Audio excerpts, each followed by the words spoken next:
Snedden, do you have any second thoughts about the conspiracy charge? A lot of people felt it made the trial a little longer, a little more complicated, and was, as I just mentioned to Ron, a reach.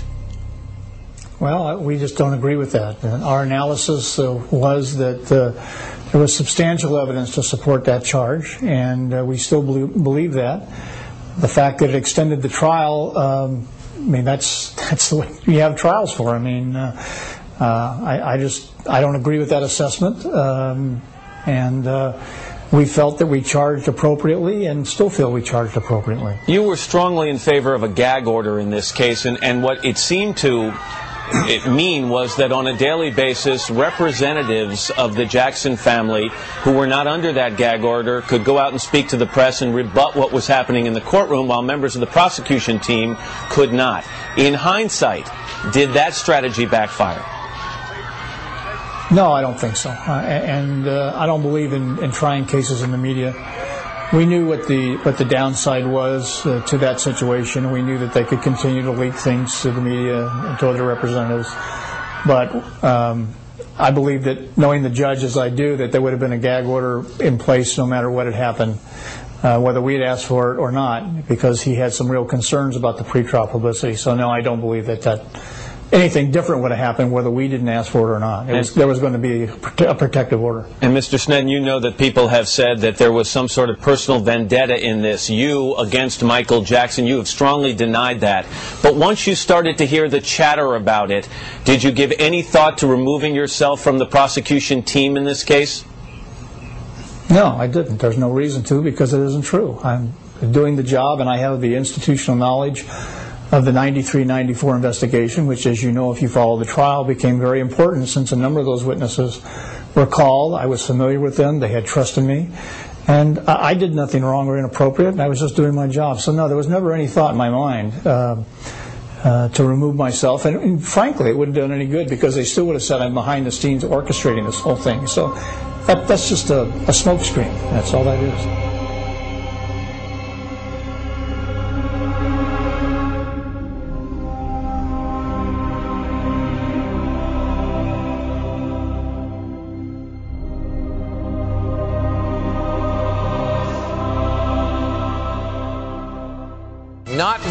Not guilty 10 times. Not guilty for Michael Jackson. In California, a dramatic conclusion to one of the most sensational trials in entertainment history. He appeared to dry a tear or two as the court clerk read the verdict that exonerated him on all counts. His legal victory could not have been any more clear or any more convincing. This evening, Michael Jackson is a free man. ABC's Jim Avila covered the entire trial. Charlie, there were tears in the faces of at least 2 of the jurors, and as you say, Michael Jackson did dab his face with Kleenex. At his defense table, one of his attorneys was sobbing uncontrollably, and his prosecutor nemesis, well, his face was red, as Michael Jackson was totally vindicated. 10 times he heard not guilty. There's an old saying in the law, where there's smoke, there may be fire, but in this case the jury found that there was no fire, just smoke. Now, Jackson left court immediately afterwards without any comment. He went home to Neverland, where he's not yet been seen. As for the prosecutor, when asked if he was through with his pursuit of Michael Jackson, he would only say, no comment. ABC's Cynthia McFadden followed the entire trial, joins us now here in New York to help analyze the verdict. Cynthia, hindsight 2020, but should these charges have been brought in the first place? I think so, Charlie. I think when a child makes a credible claim against someone who the prosecutor knows has settled multi-million-dollar judgments for similar claims in the past, those charges need to be taken seriously. So I think it was fair to file the charges. So then the other question is, why did the prosecution lose this? A complete victory for the defense. You know, I think in this instance some of the reasons and some of the problems that we knew from the outset. The prosecutor doesn't get to pick his victim or his victim's family.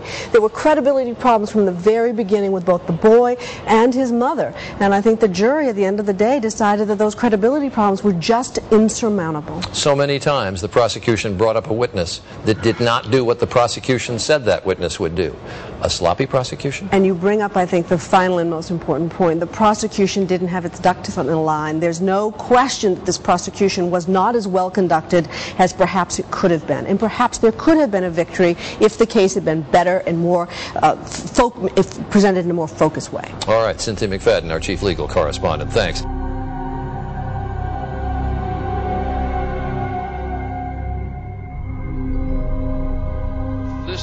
Michael Jackson, not guilty on all counts. Good morning, Robin. What a difference an hour makes in the life of Michael Jackson. He came to court facing terrible charges that drained him of health and spirit. And then moments later, vindication, finally going home to Neverland to sleep, unburdened by the prospect of prison. A party at Neverland. Jackson family and attorneys celebrating complete victory immediately after the verdict. Lead Jackson attorney Tom Mesereau smiling broadly in full view of 300 fans outside the gates who were thrilled by the win, but disappointed Jackson made no personal appearance. We're asking everybody to leave the area. Mesereau's first public comment after the verdict, a quick declaration. Justice was done. The man's innocent. He always was. Inside court, there were tears in every corner from two of the jurors. Mother Catherine Jackson. Jackson's attorney Susan Yu was sobbing, and next to her, the defendant dabbing his eyes. ABC's Taina Hernandez was watching not 10 feet away. He started to cry more and more. With each not guilty, there were more tears. At one point, he even put both hands to his eyes to stop the flow. So much. Now we turn to the Michael Jackson jurors, the people who gave him his freedom, joining us now. First question, second thoughts. Anybody here? No second thoughts. Did you ever, any one of you, raise your hand if you did any one of you ever think guilty? That came up quite a bit, but after weighing the evidence and lack of, we realized that there wasn't enough evidence there to prosecute him. I wanted to ask about the mother. She would look at the jury and snap her fingers and say, you know, this is the way it should be. And she was right in our faces. Yeah. Yes. That was very intimidating because Mike and I were directly across from the witnesses. And she would turn right to us like she's just, you know. But Melissa, what did that say to you? I mean, apart from how it made you feel, what did that say to you about who she was and the testimony she gave? Her testimony, a lot of the parts of her testimony, I wanted to just break out laughing, but I couldn't, you know. She was trying to be pitiful to us, I felt. Do you worry in any way? Do you worry that how you felt about her in some way influenced how you felt about his testimony? Did you feel he was lying? Did you feel the son was lying? Yeah, there were times you could tell, but I mean, it all had to go back to the evidence. So, I mean, it's like right there, the evidence, you know, you have to go beyond a reasonable doubt.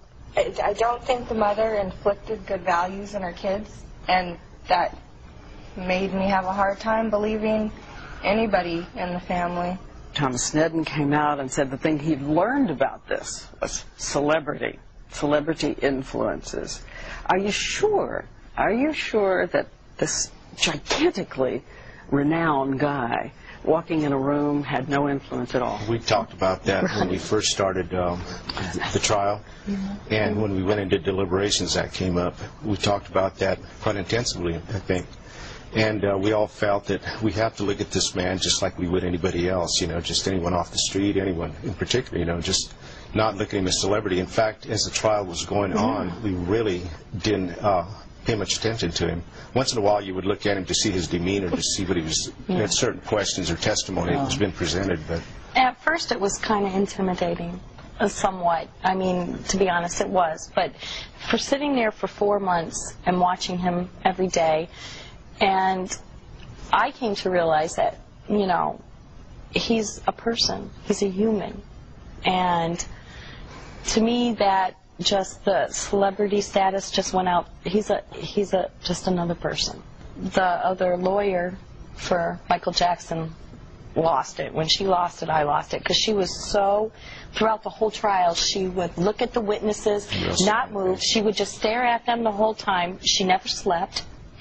And she was always so alert and everything. And then to see, my gosh, her emotions just come pouring out, that was just, oh. Any of the rest of you see anything in his face at that moment? What did you think?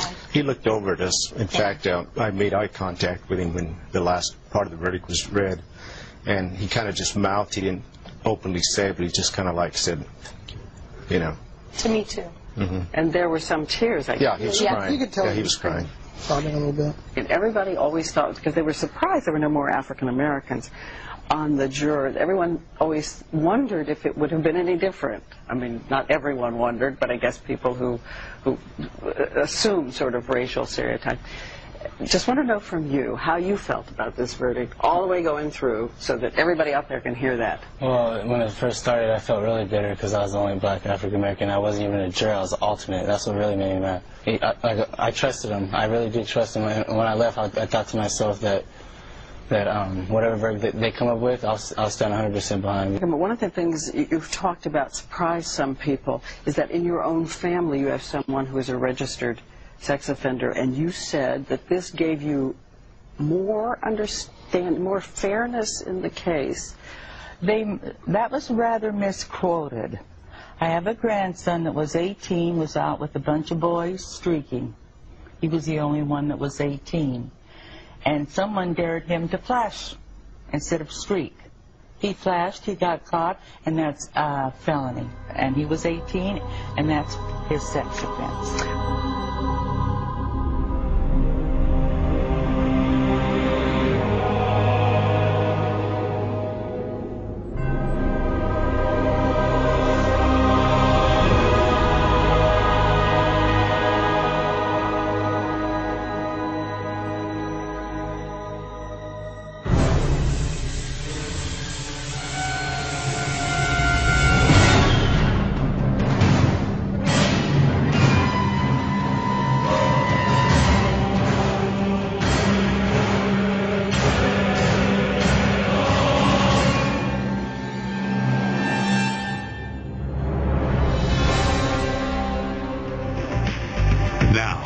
Abrams Report. Here is Dan Abrams. Also coming up, we're going to have another exclusive in the case. We're going to talk about a boy, a little boy. He was the entertainer's guest, and he was a child. There had been a report that Jackson had gotten him drunk. Now he's speaking out exclusively to us. We're going to hear from him next. 12-year-old boy, back in 1988, spent 4 days with Michael Jackson. Now Richard Matsuura is coming forward to defend Jackson and publicly dispute an article in Vanity Fair which said that Jackson served the boy wine. NBC News' Mike Taibbi interviewed Matsuura from Japan and joins us now. Hey, Mike. Hey, Dan, how you doing? Actually, we spoke with him on Thursday night via a two-camera hookup. Richard Matsuura is 18 now, a college student, and he says he contacted NBC News to correct an erroneous published report, that report in Vanity Fair, about his experience with Michael Jackson in Tokyo 6 years ago. I was taken to the hotel where my father and Michael had a meeting, and at that time, somebody escorted me to Michael's room, and we just introduced each other. I said I was Ricky Matsuura. He said he was Michael Jackson. Ricky Matsuura told us from Tokyo he was the then 12-year-old boy who spent 4 days in the presence of the pop star in 1998. The boy described in a magazine article as having been supplied by one of Jackson's people with 3 soda cans filled with wine to the point where he became sick. His father, according to the article, was so furious he immediately ended talks with Jackson about a theme park venture. How much, if any of it, is true? Absolutely zero. Besides the fact of Michael Jackson coming to Japan in '98 and actually giving a press conference about this theme park business, all the other allegations and statements made about his trip to Japan in '98 are completely false. Completely false. Matsuura said his 4 days with Jackson were a memorable whirlwind that gave him a window into the mind of Michael Jackson. He says what he saw as a 12-year-old boy helped him understand what so many adults cannot. When he says sharing a bed, everybody's out to make it like he's, going to sexually molest them. And that's absolutely not true. He never had the chance to joke around as a kid, play water gun fights and that kind of thing. It was all strictly business pressure on him as a child. And that's what he seeks in children, is that worryless childhood. Matsuura says Jackson never said or did anything inappropriate over the 4 days he spent in his company. He says he did drink a champagne toast under his father's supervision and that he did later become sick. He's coming forward now on his own because he knows that at least one of the stories about Michael Jackson is untrue. I was there, I know everything that happened. Did anybody from Michael Jackson's camp, I'm talking about lawyers, public relations people, spokespeople, offer to pay you anything to come forward, or have they paid you anything to come forward? I could open my bank account records for everybody. No money. No, not at all. All right, I spoke earlier today with Maureen Orth, who's the author of that article in Vanity Fair and one of the recognized experts on the Jackson saga.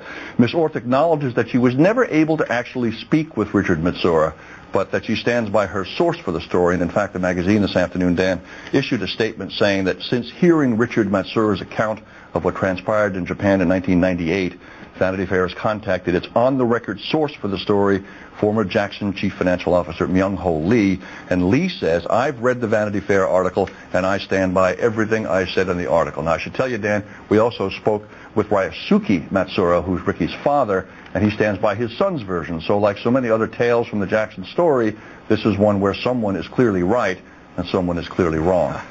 All right, Mike Taibbi is our guy out there on the Jackson story. Thanks, Mike. Appreciate it. All right, Dan.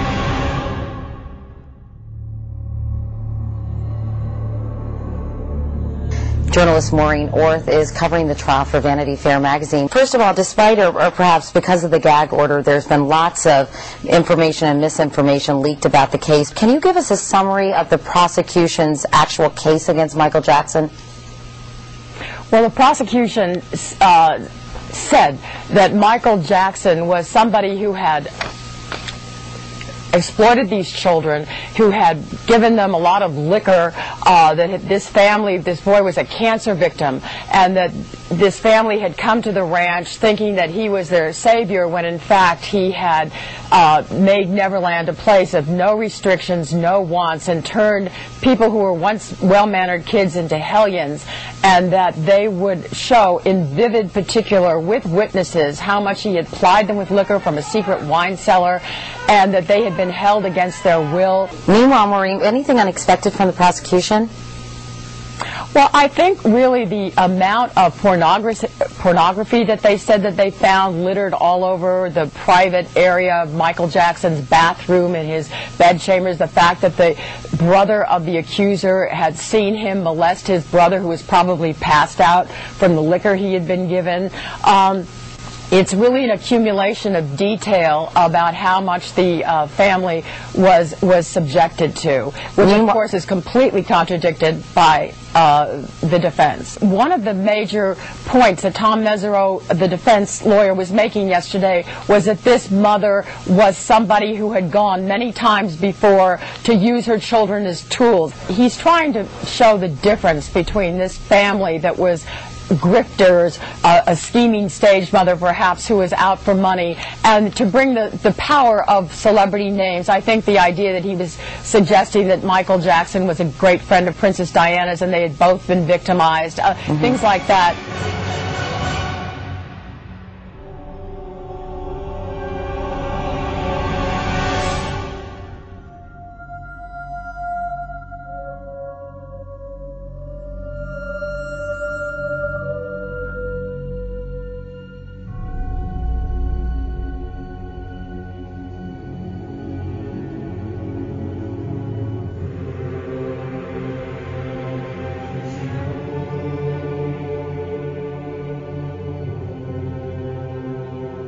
In order to think this verdict is good news, you got to believe that this boy, the alleged victim, and his brother are both lying.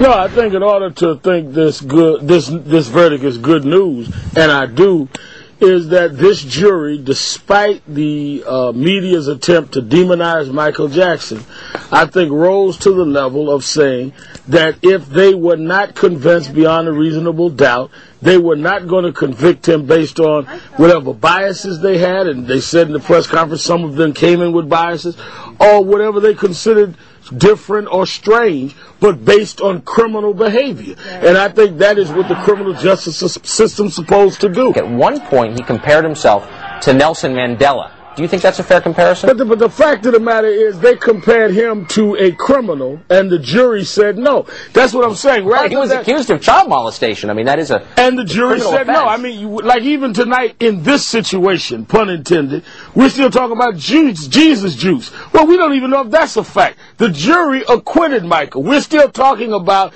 all of the allegations as if they in fact were proven to be true. Okay. I know a lot of people in the entertainment industry. I don't consider any of them to not engage in bizarre activity. It does not make them a criminal. I also think that a lot of the things that Michael has been sensitive and supportive of has been overlooked. I think it is true that Michael was in many ways Jacko until he stood up and started talking about things in the music industry. All of a sudden he became wacko. Well, Michael didn't change that much. I think Michael decided to Reverend Sharpton, with all due respect, I just went, so you're talking about when you marched up to Sony Music headquarters with Michael Jackson, and he referred to Tommy Mottola, the chairman at that point of Sony Music, as a, quote, a racist and very, very, very devilish. And the next day you gave an interview to the New York Post in which you said, I have no idea what he's talking about. Tommy Mottola is not devilish, and he's not a racist. No, what I said was that I had no personal experience of that, and that Michael came to a forum at National Action Network and expressed himself. He dealt with the president of the company. I didn't. Just like you tonight are making allegations about Michael that I have no experience with. But I clearly agree with Michael that there was a lot of problems with particularly black artists in the industry, still is, and a lot of people have been undermined. And I think that began a lot of Michael's problems in the music industry. Well,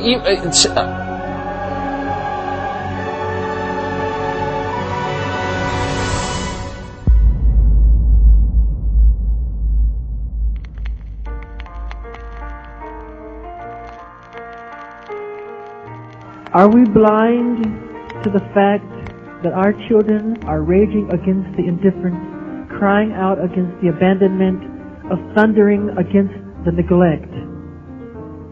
Heal the Kids is about doing something about making a difference and trying to help adults and parents realize that it is our power to change the world that our children live in. Who among us would have believed that the sound of children at their playgrounds would be replaced by the sound of automatic machine gun fire at our schools? That the sound of little girls skipping rope would be overshadowed by the frantic shrills of children dodging bullets. Yet, instead of loving our children more, we installed metal detectors in our schools